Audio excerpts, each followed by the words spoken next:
آیت الکرسی کی فضیلت، آپ صلی اللہ علیہ وسلم نے فرمایا کہ جو شخص ہر فرض نماز کے بعد آیت الکرسی پڑھا کرے تو اس کو جنت میں داخل ہونے کے لیے موت کے علاوہ کوئی چیز نہیں روک سکتی، یعنی موت کے بعد وہ فوراً جنت میں داخل ہو جاتا ہے۔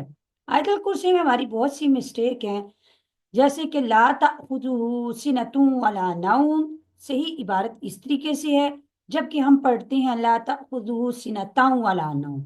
اور بھی بہت ساری مسٹیک ہیں، فار ایگزامپل ولا یؤودہ حفظہما وہو العلی العظیم، صحیح عبارت اس طریقے سے ہے، جبکہ ہم پڑھتے ہیں ولا یؤودہ حفظہما۔ السلام علیکم ورحمۃ اللہ وبرکاتہ۔ آج کے لیسن میں ہم سیکھیں گے آیت الکرسی کو تجوید اور ترجمے کے ساتھ، اور آیت الکرسی کی فضیلت پڑھیں گے۔ سٹارٹ کرتے ہیں آج کا لیسن۔ اللہم صلی علی سیدنا و مولانا محمد وعلی آلہ واصحابہ وبارک وسلم۔ رب یسر ولا تعسر وتمم بالخیر وبک نستعین یا فتاح۔ رب شرح لی صدری ویسر لی امری واحلل عقدۃ من لسانی یفقہوا قولی۔ رب زدنی علما، آمین۔ پہلے میں آپ کو پڑھ کے بتاتی ہوں کہ آیت الکرسی کو کیسے پڑھا جاتا ہے، پھر اس کے بعد آپ کو سکھایا جائے گا۔ اللہ لا الہ الا هو الحی القیوم لا تأخذه سنة ولا نوم۔ اب صحیح تو اس طریقے سے ہے، جبکہ ہم یہاں پہ اللہ کو موٹا نہیں پڑھتے، ہم پڑھتے اللہ۔ لا الہ تو ہم پڑھتے ہیں لا الہ، لا پہ دیکھیے مد ہے، ہم نے اس کو لمبا کرنا ہوتا ہے۔ اب یہاں پہ اکثر لوگ یہاں پہ کیا مسٹیک کرتے ہیں، اللہ، یا آپ نے پڑھنا ہے الحی القیوم۔ اگر تو یہاں پہ آپ وقف کریں گے تو آپ نے پڑھنا ہے اللہ الحی القیوم۔ اگر آپ وقف نہیں کریں گے تو پڑھیں گے اللہ الحی القیوم۔ تو لوگ کیا مسٹیک کر رہے ہوتے ہیں، یہاں پہ اللہ الحی القیوم وہ پڑھتی ہیں۔ تو آپ نے یہ والی مسٹیک نہیں کرنی، یا تو آپ نے پڑھنا ہے اللہ الحی القیوم، یا پھر آپ نے جو ہے وہ اللہ الحی القیوم۔ اگر آپ سٹاپ کریں گے تو تب آپ الحی القیوم پڑھیں گے، سٹاپ نہیں کریں گے تو اللہ پڑھیں گے آپ نے۔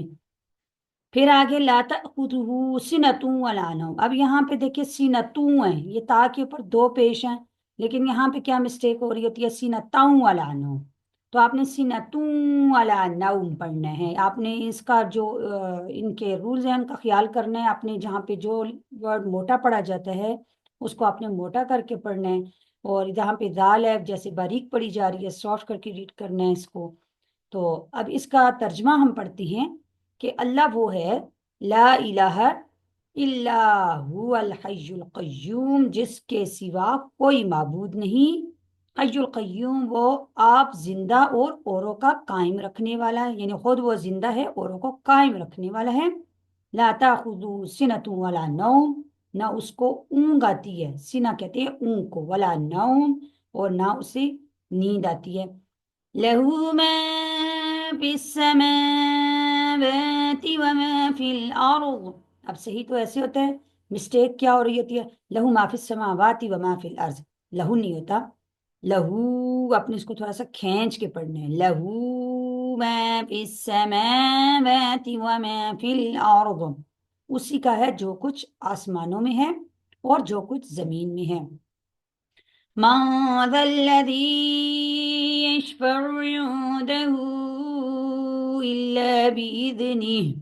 اب صحیح تو اس طرح ہوتا ہے، اب اکثر لوگ کیا یہاں مسٹیک کر رہے ہیں، ما ذل الذی پڑھتے ہیں، ذال کو آپ نے ہمیشہ نرم پڑھنا ہے، سافٹ کر کے ریڈ کرنا ہے۔ یشفع عنده، اس کو بھی آپ نے لمبا کرنا ہے، مد بھی ہے اور اس پہ الٹا پیش بھی ہے۔ الا بإذنہ، اینڈ میں آپ کی جب آپ نے یہاں پہ سٹاپ کر دیا آپ کی ہا کی آواز آئی، بإذنہ ایسے۔ من ذا الذی یشفع، وہ کون ہے جو سفارش کرے اس کے پاس مگر اس کی اجازت سے، یعنی اگر تو وہ کسی کو اجازت دے گا تو وہ سفارش کر سکے گا، اجازت نہیں دے گا تو اس کی اجازت کے بغیر کوئی بھی اس کے سامنے سفارش نہیں کر سکے گا۔ نیکسٹ ہے يعلم ما بين أيديهم وما خلفهم۔ اب یہاں پہ کیا مسٹیک کرتے ہیں؟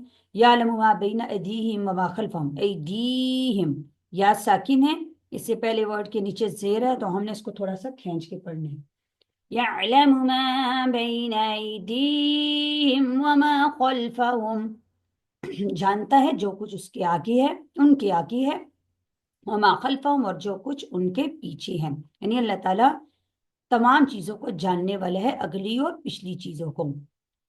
وَلَا يُحِيطُونَ بِشَيْءٍ مِّنْ عِلْمِهِ إِلَّا بِمَا شَاءَ۔ صحیح عبارت اس طرح ہے، جبکہ ہماری مسٹیک کیا ہوتی ہے؟ وَلَا يُحِيطُونَ بِشَيْءٍ مِّنْ عِلْمِهِ إِلَّا بِمَا شَاءَ۔ اب یہاں پہ ہم نے مد کا خیال نہیں کر رہا، یحیطون، یا ساکن ہے، اس سے پہلے ورڈ کے نیچے زیرہ تھوڑا سا لمبا کرنا ہے، تو کو بھی واو ساکن ہے اس سے پہلے پیش ہے، اس کو لمبا کرنا ہے۔ من علمہ، مد کرنی ہے، الا بما شاء، یہ مد کا کام ہی ہوتا ہے لمبا کرنا ہے۔ جب آپ شاہ پڑھیں گے، حمزہ کو آپ نے ساکن کیا تو شاء اینڈ میں حمزہ کی ساکن کی آواز آئیں۔ ولا یحیطون، وہ نہیں پاتے اس کے علم میں سے، مگر کچھ بھی، شیئن کا مطلب ہے کچھ بھی یا کسی چیز کا، میں نے علمی، مگر جتنا وہ اس کے علم میں سے کچھ بھی نہیں کوئی بندہ پا سکتا، مگر بما شاء، جتنا وہ چاہے، یعنی کہ اللہ کے علم میں سے کوئی چیز کسی انسان کے علم میں نہیں آ سکتی مگر جتنا اللہ چاہتا ہے۔ وَسِعَ كُرْسِيُّهُ السَّمَاوَاتِ وَالْأَرْضِ۔ اب یہاں پہ صحیح تو عبارت اس طرح ہم پڑھتے ہیں وسیعہ، میں نے اکثر لوگوں کو دیکھا ہوئی مسٹیک کر رہے ہیں، وسیعہ زبر کو کبھی بھی نہیں کھینچنا، زیر کو کبھی بھی نہیں کھینچنا، پیش کو کبھی بھی نہیں کھینچنا، کرسیو پڑھنا ہے، کرسیو نہیں پڑھنا، کرسیو، یہ تشدید ہے، اس کا کام ہے تھوڑا سا لفظ کو سخت کرتے ہیں، کرسیو السماوات والارض، اور سمائے ہوئے ہیں اس کی کرسی میں، زمین و آسمان، کرسیو، اس کی کرسی میں سمائے ہوئے ہیں آسمان، والارض، اور زمین، ولا يؤوده حفظهما وهو العلي العظيم، اور اس کے لیے بھاری نہیں، مشکل نہیں، حفظ و ما، ان کی حفاظت کرنا، نگبانی بولتے ہیں حفاظت کو، نگبانی کرنا ان دونوں کی، آسمان اور زمین کی، وہ العلی العظیم، وہ بلند ہے، عظیم بڑائی والا ہے۔ اب ایک دفعہ میں آپ کو آیت الکرسی پڑھ کے سنا دیتی ہوں کمپلیٹ، تاکہ جو آپ کی مسٹیک ہیں وہ پھر سے آپ کو ریپیٹ ہو جائیں۔ اللہ لا الہ الا هو الحی القیوم لا تأخذه سنة ولا نوم له ما في السماوات وما في الأرض من ذا الذي يشفع عنده إلا بإذنه يعلم ما بين أيديهم وما خلفهم ولا يحيطون بشيء من علمه إلا بما شاء وسع كرسيه السماوات والأرض ولا يؤوده حفظهما وهو العلي العظيم۔ اب یہاں پہ اکثر لوگ یہ مسٹیک کر رہے تھے ولا یؤدہ، یؤدہ نہیں ہوتا، دیکھیں حمزہ کے پر زبر ہے، دال کے سوری حمزہ کے پر پیش ہے، دال کے پر پیش ہے، تو آپ نے ولا یؤدہ ہا کو کھینچنا ہے، ولا یؤدہ ولا یؤدہ، ایسے آپ نے پڑھنا ہے، یؤدہ نہیں پڑھنا آپ نے۔